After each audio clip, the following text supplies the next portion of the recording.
What is up? This is the Chick coming at you with another Diablo 4 video. Today we are going to be talking about the rogue and why it should or shouldn't be your main for Season 1. Before we get started, go ahead and hit that like button, hit that subscribe button. Do not forget, once we hit 1,000 subscribers, we're having a giveaway. Going to be giving away a copy of Diablo 4 or a video game of your choice. Anyway, let's hop right into it. So as you can see in the background, this is me running around like a chicken with my head cut off on my rogue. So let's talk about some of the reasons why you should play Rogue. Build diversity. There are several builds that are viable for the Rogue. We have some ranged builds. We have some melee builds. We have some hybrid builds with the build that Mr. Woody Joe came up with Flurry and Rapid Fire, which I've played a lot, and I think it's super effective and super fun, and it's a game changer for sure. But the fact that there's so many different things we can do is just insane to me. One of my favorite things about the rogue class is that you just get to zoom, right?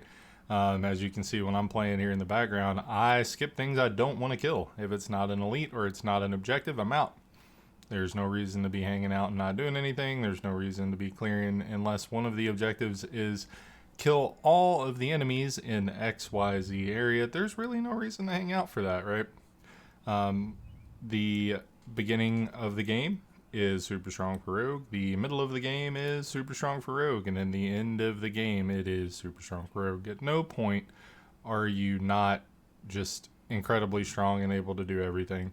The really cool thing I like about the Rogue class as well is it's really easy to get it on its feet, right? So once you hit level 15 and you get the combo points, you do your class quests and you get the specializations and stuff, you get a huge power spike because then you alternate 3 and then a core skill, 3 generators, then a core skill. And it just, you get a huge power spike because it's like 30% damage or something.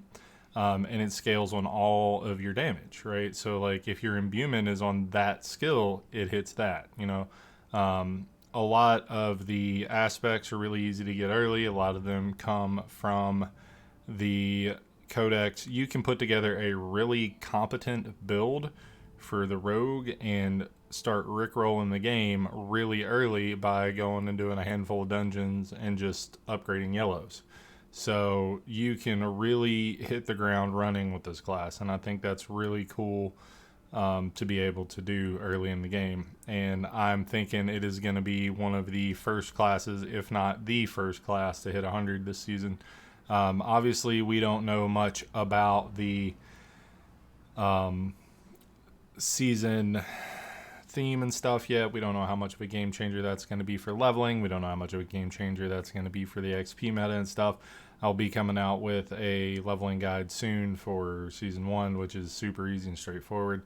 I've seen a couple that aren't, and I'm just going to make one that is, so that's the thing. So some more good things about the Rogue. Once you get rolling, like, it's super easy. One of the best things is you get a decent two-hander and you put your strong aspect on it.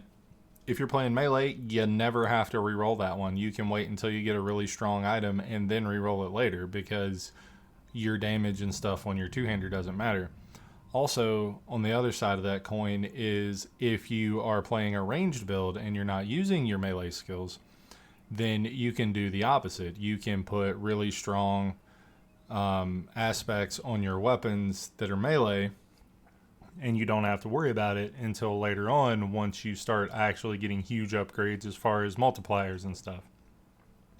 Another really good thing about the Rogue is it's super easy to get off the ground. Once you hit level 50, once you hit level 60 and you're up and you're farming stuff and you're doing nightmare dungeons, like just the kit of the Rogue itself makes it really good to play with and really fast and really effective and just get you rolling through the game.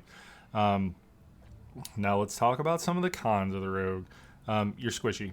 Your positioning matters. Like just about every build for the Rogue, with the exception of the Flurry build, which just always has to be in melee, you are squishy. Your positioning is huge. You have to be able to make sure not only are you standing in the right spot, but once you're ready to do your burst, you got to make sure after 1.5 seconds of however many stabs, you're standing in the right spot again. So as you can see a lot in my gameplay here, like I'll stab a couple of times and then I'll dash through the enemies, or I'll stab a couple of times and then I'll shadow step, or if I've stabbed a couple of times, I will go stand in the middle of a bunch of enemies because I know my daggers are about to come to me and use the aspect to spin around me. So there's a lot of things to be aware of. You're also really cooldown and resource reliant in this build. So most of the builds for the rogue are pretty chill for the most part, but some of them are really skill intensive. So some of the classes, the skill floor is really low and the skill ceiling is really high. One of the cons of the rogue is the skill floor is substantially higher than the skill floor for some of the other classes when you're starting out. And that's specifically for a couple of the builds. Like the positioning and stuff for the flurry is a lot easier than the positioning and stuff for twisting blades, because you know you got to pull your blades through the enemies. The further they go, the more damage they do. So like you just have to be really aware of a lot of things when you're playing a lot of these builds. And some of them are just super straightforward. Like some of the ranged builds, you just shoot stuff in the face, it blows up and it dies. There's really no reason to be worried if that is your concern. But if you want a melee build and you know you're thinking, oh hey, I'm gonna go play twisting blades, be prepared for the learning curve that comes with twisting blades, which a lot of you are going to be cool with and a lot of you aren't going to be cool with.